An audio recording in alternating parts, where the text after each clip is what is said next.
Oi pessoal, saudações, bem-vindos a mais uma videoaula de matemática. Estamos aí no tema de matemática financeira e estatística e hoje especificamente trabalharemos com os regimes de capitalização. Passarei agora alguns conceitos para vocês que dizem respeito a empréstimo, né, de recurso monetário. Então olha só, temos aí o capital ou principal, juros, taxa de juros, montante, juros simples e juros compostos, né? O que seria cada um desses termos? Então quando uma pessoa necessita de um determinado valor para, sei lá, iniciar um negócio, por exemplo, ele não dispõe desse valor, ele vai atrás desse valor. Esse valor a gente dá o nome de capital ou principal. E quem vai emprestar, obviamente, ele não vai emprestar sem ter um retorno, né? Ele vai precisar de um retorno. Esse retorno a gente chama de juros. Então, um exemplo mais fácil para entender, se você mora de aluguel, significa que você paga uma taxa mensal para o proprietário deste imóvel, né, casa ou apartamento, para que você usufrua desse imóvel. Então, esse valor mensal cobrado, que a gente chama de aluguel, aqui, se for, né, um aluguel do dinheiro, de um recurso monetário, a gente chama de juros. Tá? Então, juros é um valor mensal cobrado em cima desse capital. A taxa de juros é o percentual desse capital que você está pagando, né, se você tomou emprestado para usufruir desse recurso, ou se você está emprestando, é que você está recebendo, né, por ter emprestado esse recurso. Montante seria, como o próprio nome diz, né, a soma desses dois valores, do capital mais o principal, né, mais os juros que você recebeu por determinado período. Esse período pode ser contabilizado em dias, meses, anos, né, com uma unidade de tempo qualquer. E existem dois tipos de regimes que a gente vai trabalhar mais detalhadamente, que é os juros simples e os juros compostos. Para facilitar esse entendimento, a gente vai imaginar um exemplo aqui, tá? Imagine R$ 1.000 aplicados à taxa de 10% ao mês. Uma taxa extremamente alta, né? Mas é só para a gente exemplificar aqui. Vamos analisar os valores a serem capitalizados ao longo dos meses. Primeiro, um regime de juros simples. O que seria esse regime de juros simples? Então vamos pensar o seguinte, se a taxa mensal ela é de 10% em cima de R$ 1.000, obviamente, né? No primeiro, inicialmente aí eu não vou ter taxa de juros nenhuma, então isso aqui vai ser zero, e eu tenho ali aquele montante que foi tomado emprestado de R$ 1.000, tá? Então, se peguei R$ 1.000, eu devo, então, R$ 1.000. Vamos imaginar o exemplo que eu tomei esses R$ 1.000 emprestados, tá certo? Agora, se passar um mês, e lá tá falando, né? Vou voltar lá só para você visualizar, que foi tomado R$ 1.000 a 10% ao mês. Então, se passou um mês, significa que eu vou ter que pagar 10% de 1.000. 10% de 1.000 dá R$ 100, certo? Então, eu vou ter uma taxa de juros aqui de R$ 100. Automaticamente, eu devo um total de R$ 1.100, porque seria os R$ 1.000 que eu já devia, mais a taxa de juros R$ 100. Agora vamos imaginar que eu não consegui pagar com um mês. Eu vou pagar com 2 meses. Então é R$ 100 de um mês, R$ 100 do outro mês. Eu vou ter R$ 200 de juros. Estaria devendo um total de 1.200. E assim sucessivamente. 3 meses daria 300. 4 meses daria 400. E assim sucessivamente. Né? O montante aqui seria 1.300 com 3 meses. E o montante aqui seria 1.400 com 4 meses. Então, se a gente quiser até criar uma regrinha aqui com relação ao que está acontecendo, dá para a gente fazer de boa, porque eu estou vendo que está aumentando de 100 em 100, né? Vocês estudaram, creio eu, lá no primeiro ano, sequência aritmética, né? Uma progressão aritmética. Isso aqui é uma progressão aritmética, uma PA, cuja razão é justamente os juros do primeiro mês. O juro do primeiro mês é R$ 100, então esses R$ 100 é justamente a minha razão. Vou aumentando de 100 em 100 e assim eu vou ter o total de juros que eu irei pagar. Então, se eu tenho lá um N períodos, eu posso afirmar que os juros, vou até colocar mais forte aqui para ficar bem detalhado, então meus juros serão o capital, né, vou chamar de C, vezes a taxa, que eu calculei lá, né? Eu peguei 1.000 e multipliquei por 10%.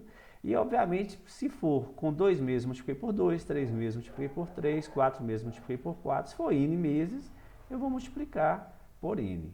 Então, tá aí como que se calcula a taxa de juros para o capital, para o regime de capitalização simples. E o montante, pessoal, o que a gente pode observar? Basta eu pegar o capital, o montante será o capital mais os juros. Né? Bem simples.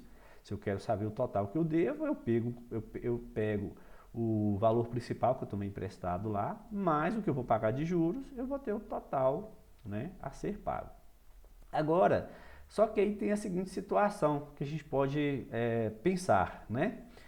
Bom, se eu não paguei, vamos imaginar a situação lá do aluguel, né? Eu estou pagando um aluguel mensal lá, digamos que seja dos mesmos R$ 1.000. Só que aí venceu o mês de eu pagar o aluguel da casa que eu moro, que era R$ 1.000, e eu não tenho esse valor para pagar. O que o proprietário vai fazer comigo? Ele não vai me cobrar só os R$ 1.000 que eu estou devendo, mais do próximo mês. Ele vai falar assim, olha, você deixou de me pagar no mês anterior. Então, eu vou cobrar em cima desse valor que você deixou de pagar. Né? É o que eles chamam de juros sobre juro. É a capitalização composta. Então, o raciocínio aqui, para esse caso, vamos voltar aqui para fazer as continhas, mesmo raciocínio, se eu não tenho juros com o mês, o meu montante é os R$ 1.000, tá? Como a gente fez lá no juros simples. Agora, com um mês, calculo 10% de 1.000 dá R$ 100, automaticamente o meu montante será de 1.100, sem problemas. Agora, no segundo mês, eu não posso calcular 10% mais em cima de R$ 1.000. Porque a minha dívida, se eu deixei de pagar esses R$ 100, a minha dívida não é mais de 1.000, ela é de 1.100. Então, os 10% que eu tenho que calcular é em cima desse novo valor. Então, meu juro aqui não será de R$ 100 no segundo mês. Ele será 10% de 1.100, ele será de R$ 110. Ou seja, meu montante passaria a ser R$ 1.210 que eu teria que pagar com 2 meses. Né? Por quê? Porque seria R$ 100 do primeiro mês e seria R$ 110 do segundo mês. Então, 100 com 110 dá 100 com 110 dá 210. Então, meu montante seria de R$ 1.210. Só esqueci de somar aqui, né? Que na verdade era R$ 100 do primeiro, 110 referente ao segundo, então no total dá 210. Né? Já vou colocar certinho aqui para não ficar a dúvida. Então aqui é R$ 210 de juros, que seria os R$ 100 referente ao primeiro e os 110 referente ao segundo, dá um total de juros de R$ 210, montante 1.210. Aí o que eu pensaria agora? Se fosse com 3 meses, no terceiro mês, eu teria que pagar 10% em cima desse valor. 10% de 1.210 dá R$ 121, somados com os 210 do anterior, já iria para R$ 331, né? Então, ou seja, eu teria um montante de R$ 1.331 se eu deixar para pagar só com 3 meses a minha dívida. E assim sucessivamente, né? Aqui no quarto mês eu teria que cobrar 10% em cima desse valor, daria R$ 133,10, somados com 331, vai dar um total aí de R$ 464,10. Eu teria um montante de R$ 1.464,10. Ou seja, vamos agora tentar analisar uma regra matemática com relação a esses valores aqui. O que eu estou fazendo? Eu estou sempre calculando 10% em cima do valor anterior e somando, né, o valor anterior. Ou seja, eu estou pegando o principal, que é 100%, 1, e adicionando 10%, que é 0,1. Então, na verdade, estou sempre multiplicando, né? Vou até colocar aqui para visualizar, estou sempre multiplicando por 1,1. Então, vezes 1,1, vezes 1,1. Então, qual a matéria que vocês estudaram aí em anos anteriores, que está sempre multiplicando por um valor fixo. É a progressão geométrica, né? Então isso aqui é uma PG. Então do lado de cá, juros simples é uma progressão aritmética, em que a razão é os juros do primeiro mês, e nos juros compostos é uma progressão geométrica em que a razão dessa PG é 1 mais a taxa. Né? Essa taxa é 10%, 0,1, então a razão dessa PG é 1,1. Então a gente pode criar uma relação direta aqui para o cálculo desse montante. Ó. Eu posso falar que o montante, deixa eu pegar maior igual a gente fez, a anterior. Então o montante, ele nada mais é que o principal, a gente chama de C, vezes 1 mais a taxa, que é a razão, né? Elevado, teve um errinho aqui, elevado ao tempo. Então essa é a fórmula do montante. Se eu quero saber os juros, eu posso pegar esse montante e tirar o capital inicial, que eu vou saber qual que é o valor, né, dos juros que foram cobrados em cima desse principal. Eu não posso deixar de comentar, pessoal, que esse juro simples, a gente até estuda ele vem na ementa das disciplinas, né, dos cursos que envolvem matemática comercial, mas ele na prática não existe. Talvez se você fizer um empréstimo aí dentro da família, né, o filho pegou um valor com o pai, seu pai vai te pagar aí tantos reais por mês aí e tal, mas ele não existe, tá? Se você, qualquer instituição financeira, se você for fazer um empréstimo, um financiamento ou algo do tipo, eles vão cobrar o juro sobre o juro. Então é um regime de capitalização composta, tá? Então provavelmente qualquer questão que você for trabalhar aí real, né, uma situação real, é o regime de capitalização que a instituição financeira vai trabalhar lá com você, vai cobrar de você, é o regime de capitalização composta. Né? É importante dizer aqui também o seguinte, se a gente for pensar em termos de gráfico, deixa eu fazer um plano cartesiano aqui.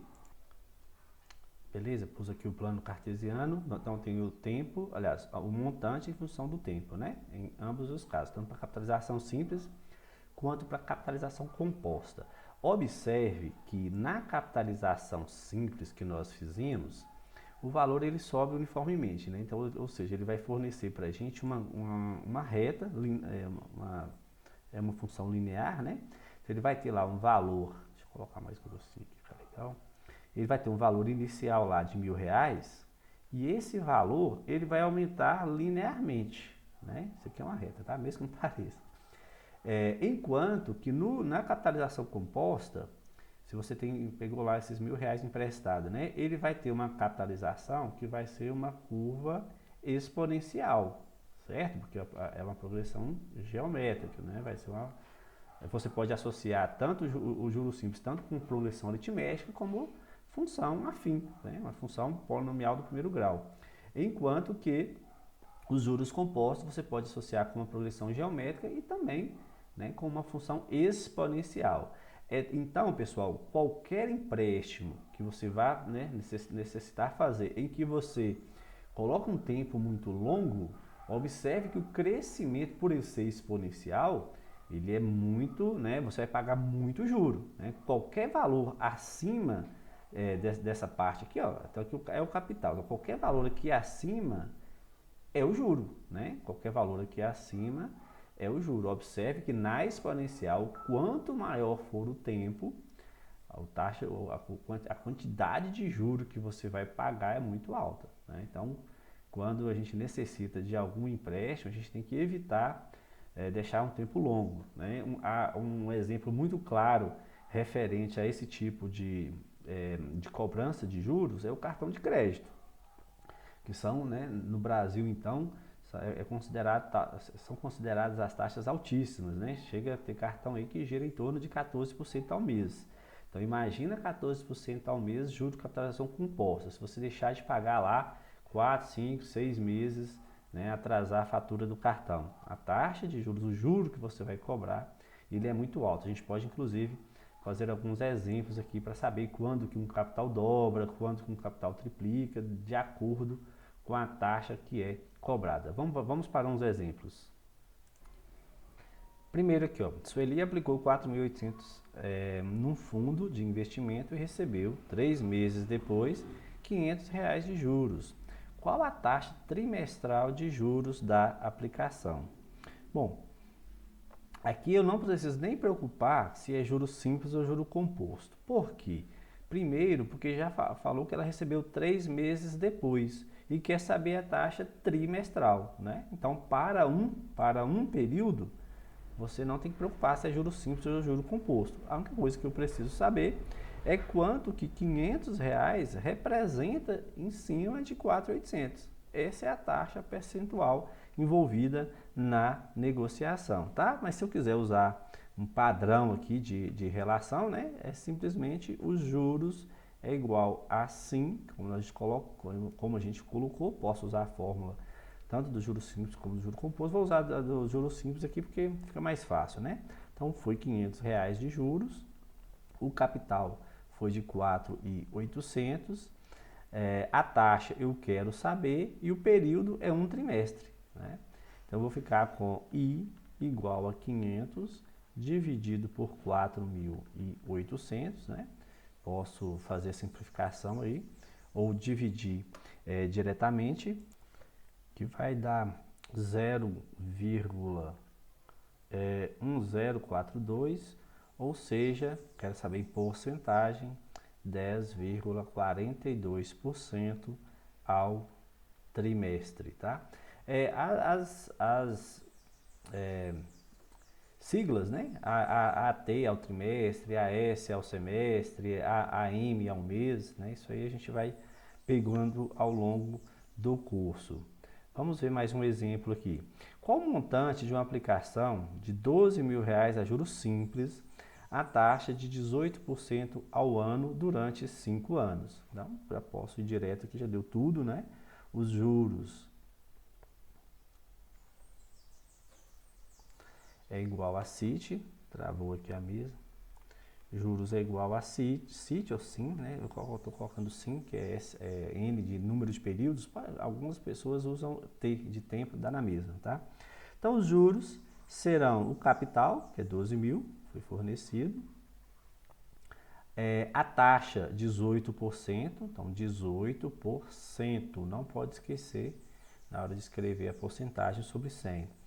E o período de 5 anos. Eu tenho que ficar atento a isso também, tá? Se a taxa, a unidade da taxa, corresponde à unidade do tempo. Aqui está 18% ao ano e o tempo também foi dado em ano. Então não tem problema nenhum em só jogar os valores. Se por acaso essas unidades estivessem diferentes, você primeiro teria que fazer as devidas conversões, né? Fazendo as continhas aí, ó, posso cancelar esses 2 zeros com esses 2 zeros.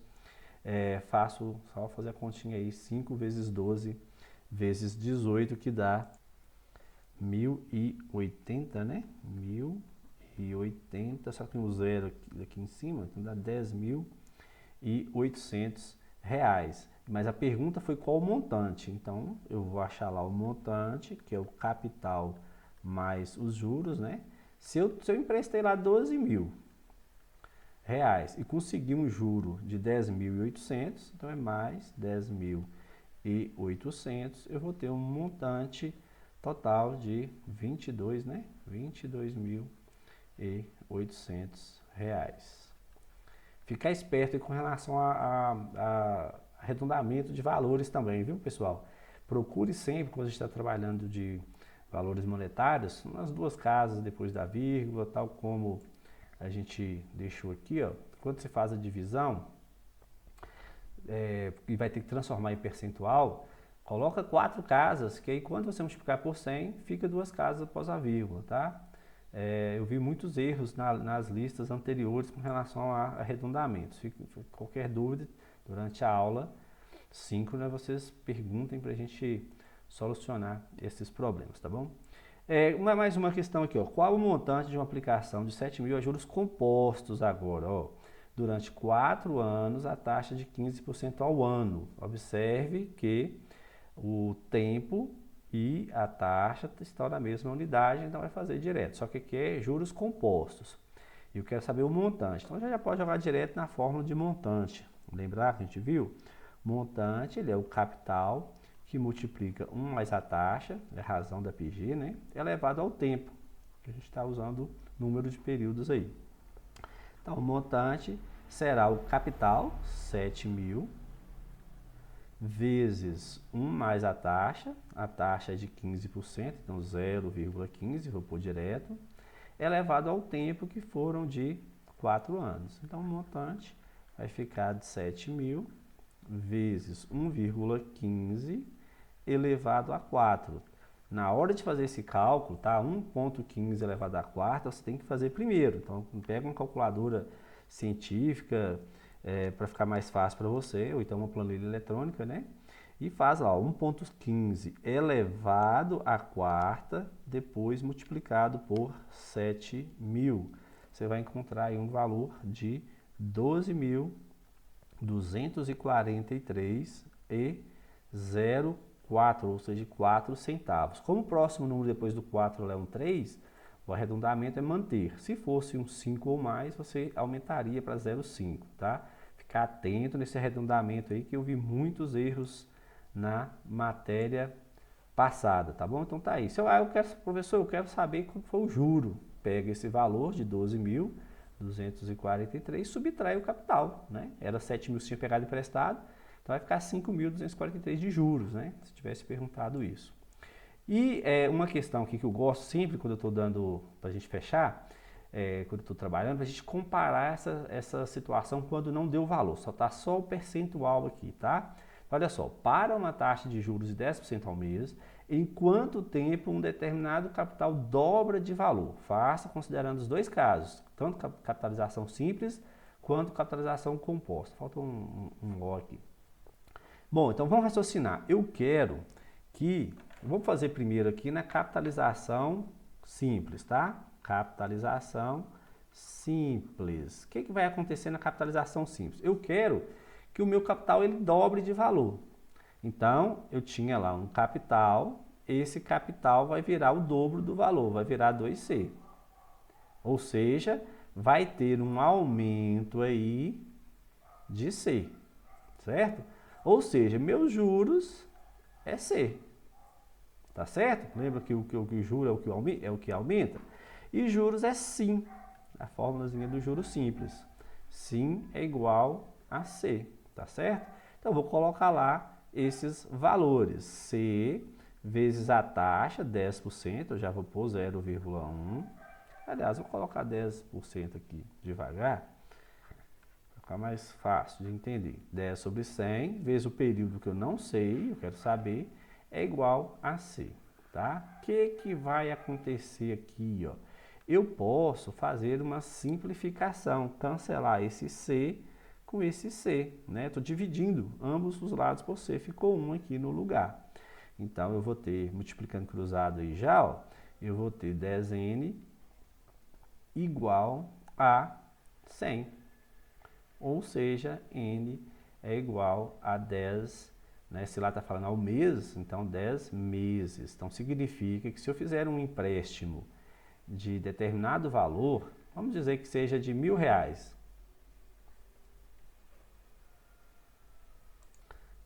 deu uma travadinha aqui, mas já voltou. Vamos dizer que seja de R$1.000 o empréstimo que eu fiz, tá? Se eu quero receber 2.000 a uma taxa de 10% ao mês, eu vou precisar de deixar lá por 10 meses, tá? Meio óbvio aí, tendo em vista que 10% de 1.000 dá 100, né? E 10 vezes 100 dá os 1.000, tá certo? Como que seria isso agora para o regime de capitalização composta? Na capitalização composta, eu terei que, lembrando, né, o mesmo esquema, que o montante ele vai ser 2C, tá? Porque eu quero que dobre. Montante é o capital que multiplica 1 mais a taxa elevado ao tempo, né? Vai ser igual a 2C. Já posso ser esperto aqui, ó, e já fazer aquele cancelamento do C com o C. Né? Fica 1, 2 vezes 1 dá 2. 1 mais a taxa, ou seja, a taxa é 10%, vai dar 1,1, né? Travando de novo aqui. Vai dar 1,1 elevado a N igual a 2. Aí eu chego numa situação que toda vez, né, que a gente trabalha com esse conteúdo, acaba tendo que fazer uma revisão sobre a matéria lá do primeiro ano de funções exponencial e logarítmica, tá? Isso aqui é uma função exponencial, eu tenho que 1,1 elevado a n é igual a 2, né? Então, na verdade, isso aqui é uma equação exponencial, tá? E aí, durante a aula, vocês podem tirar dúvida por a gente tirar a dúvida aqui de como se resolve, mas basta você aplicar aquela regrinha do definição de logaritmo, né? Isso aqui é logaritmo de 2 na base 1,1. A base da exponencial vira a base do logaritmo e a igualdade lá da exponencial, né? Ele é o logaritmando, né? do logaritmo. E esse cálculo aqui ele pode ser feito diretamente transformando a base 10, porque as calculadoras elas vêm em base 10. Então você transforma para a base 10, é uma divisão, né? É uma propriedade logarítmica. Se tiver dúvida, vocês podem estar perguntando lá no momento síncrono. E basta você bater na calculadora aí, ó, log de 2 dividido por log de 1,1. E você vai encontrar lá 7,272. Então, aproximadamente 7,27 meses. Então, olha para você ver a diferença de tempo de uma capitalização simples para uma capitalização composta com relação ao tempo necessário para que determinado capital dobre de valor, tá? Pessoal, temos aí agora que praticar. Vai ter muita questão referente à capitalização simples, capitalização composta. Vocês precisam fazer as atividades e levarem as dúvidas para o momento síncrono, tá bom? Forte abraço para vocês e até uma próxima videoaula.